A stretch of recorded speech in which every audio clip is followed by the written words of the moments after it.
It is time for the November 2021 coolest ball python in the world. I got a banger for you today coming at you from Tampa, Florida.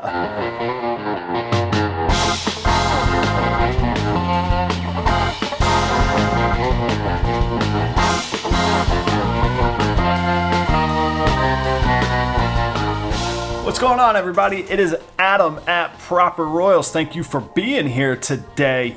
Those of y'all that have been following my channel, you know I've been battling a breakthrough case of COVID, and I think I'm finally over it. I'm back to my old self. I want you to know I'm doing just fine. I did get that case after having 3 jabs of the vaccine, so I think it held it off pretty well. Thanks for all the well wishes. I'm back in the game. Let's move on from COVID.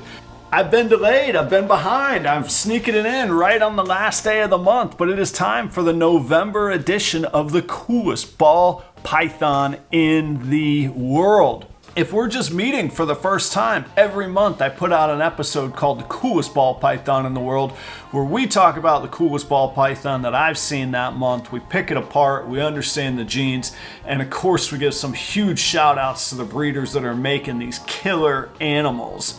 If you want to follow me, of course, you do the subscribe and all of that. And down below are links to all my socials, Morph Market store, and our collection of NFTs. This month's ball python comes to us from the Florida Reptile Ranch in Tampa, Florida, and that is operated and run by a gentleman named Michael Friedman. This snake was produced by Michael at the Florida Reptile Ranch in Tampa, Florida. You can find them on Instagram, Facebook, their own website, and on Morph Market.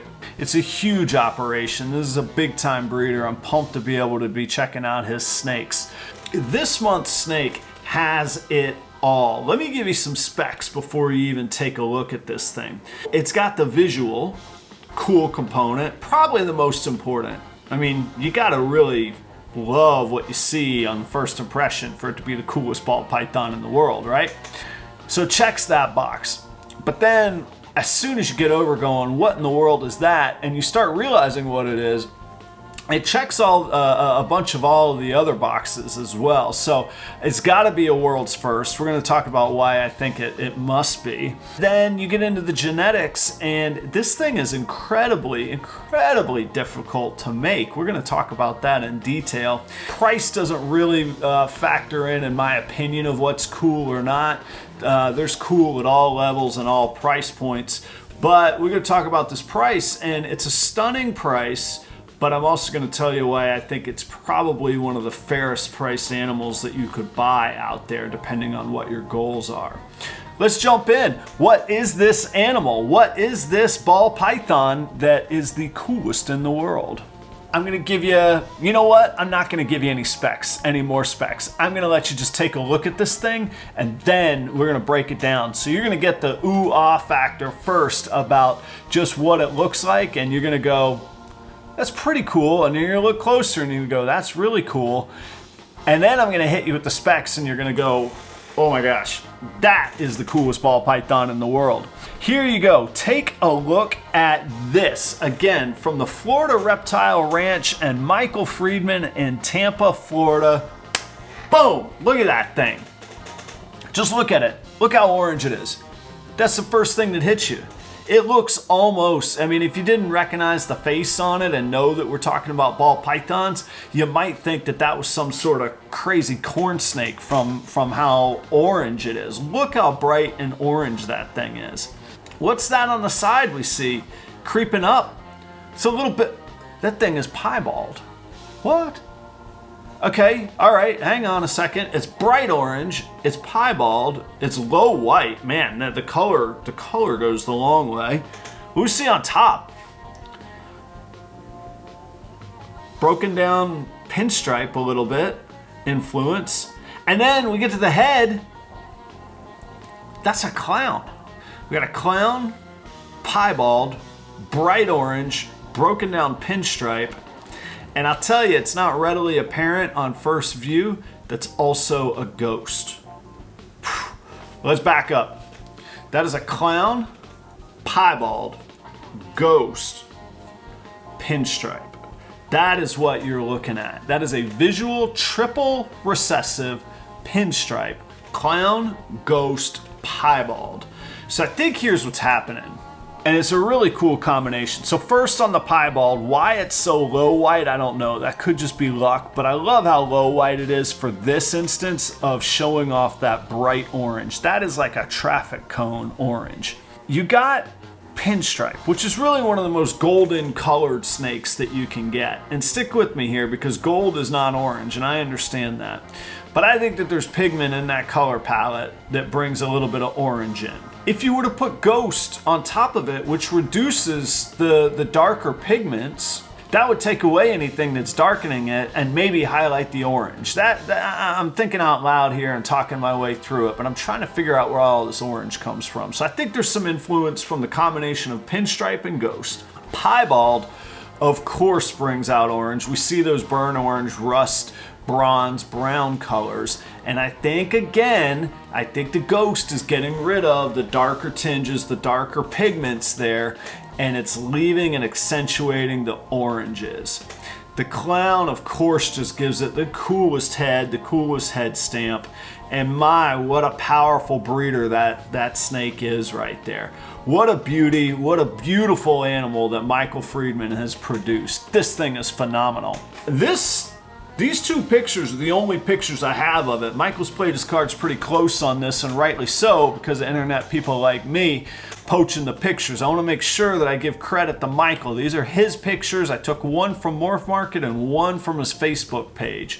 Those are the only two that I could find. It's hard to know what that looked like in the egg or what it's going to look like in the future. There'll probably be some browning and some bronzing that'll happen, but maybe not with the ghost. Ghosts tend to get more vibrant over time. What is going to happen with this thing? I'm excited to see it, and all those things combined are why I think this is the coolest ball python in the world. On top of that, let's deep dive on this thing. I'll just come out and say it. It's listed right now at $17,000. It may as well be $2 million to me. I'm not going to afford it. I'm not going to pay $2 million for a snake. That's true. I'm also not going to pay $17,000 for a snake. But let's look at what goes into making a triple recessive. I'm going to walk you through all the steps. Come on, let's take a look at what it takes to make a triple recessive. Let's make a triple recessive ball python. We're going to say that we're going to start with a visual clown, a visual pied, and a visual ghost. And just to make this really streamlined and make sure we got our story straight, the clown is a female, the pied is a male, and the ghost is a female as well. And in that first breeding season, we breed the clown and the pied together, which gives us 100% double het clown pieds. And then we're going to breed the pied and the ghost together, and that's going to give us 100% double het pied ghosts. Now we start this project in 2021 right now, and that means that first round of offspring is born in 2022. And of those offspring, we keep a male and a female of each one. We have a male and a female of each one together. And as they mature, once they mature, we breed those siblings together. They're born in 2022, we can't breed them in 2023, and everything goes perfect, and we breed them in 2024 because they're a fast-growing, fast-maturing 2-year pair. And we breed them together, and we nail it. We hit the combination, and we get a pied ghost on our 1 in 16 odds of het to het, and by golly, we hit the double visual clown pied in the same year from the other offspring pair. And that too is a 1 in 16 chance odds of getting that. And because we bred them in 2024, like we just said, those aren't born until 2025. Now stick with me here. We take that clown pied and we breed it back to the visual ghost. And that was a male that we kept back to do that. And we kept a male of the pied ghost as well. So now we can produce a clown, pied, ghost, triple het. And on the other side, we do the same thing with the pied ghost visual, and we breed that back to the female clown, original parent. And that gives us a triple het clown pied ghost. So now we have 2 clutches of these triple hets, all growing up. Again, it was born 2025. We bred it in 2026. That means that the triple hets were born in 2027. And again, we will keep a male and a female from those clutches. All those babies will be triple hets. And so we'll be breeding male and female triple hets together. They're born in 2027. Can't breed in 2028. They were perfect to breed in 2029. And from the triple hets, magically, we hit a triple visual on a 1 in 64 chance that would be born in 2030. And that is how we could hit and build a triple recessive that would take us 9 years if we did everything just right.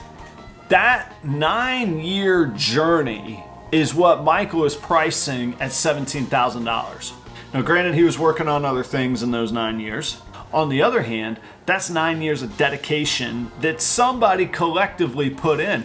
And I know you're going, you know what? He didn't work 9 years on that. He bought one of these and he bought one of these and then this and then that. Okay, maybe he bought a couple visual double recessives. Those are gonna run you, a clown pied right now, just the male's gonna run you $4,000 or $5,000. Okay, if you buy your way to it, you're probably spending nearly $17,000 anyhow. By the time, if a male's $5,000, if you can even find a female, you still got to get a female, and then you're still making hets that you still got to get together. My point is, sure, there's other ways to do it, and sure, maybe penny for penny, it's not 17 grand, but time is so valuable. Think about it, like 17 grand's a lot, but to live on, it's not that much. How long does that get you? So for 9 years to focus on it, I'm saying let's not jump on the guy for the price of his snake. Secondly, my only personal opinion is I don't care what anybody chooses to or not to charge for their animals. Every person's needs and positions in business are different, and the market will tell them if they've over, under, or perfectly priced an animal. So not my concern, okay? So that is November's coolest ball python in the world. Michael, great job. I hope you get to see this video. Feel free to chime in. I'd love to have you on the show sometime. And for all of you watching, thanks for joining. Keep it right here. Every month I'll tell you about the coolest ball python in the world. And along the way, I'll tell you about my family's journey from ball python hobbyist to ball python business. Until next time, see ya.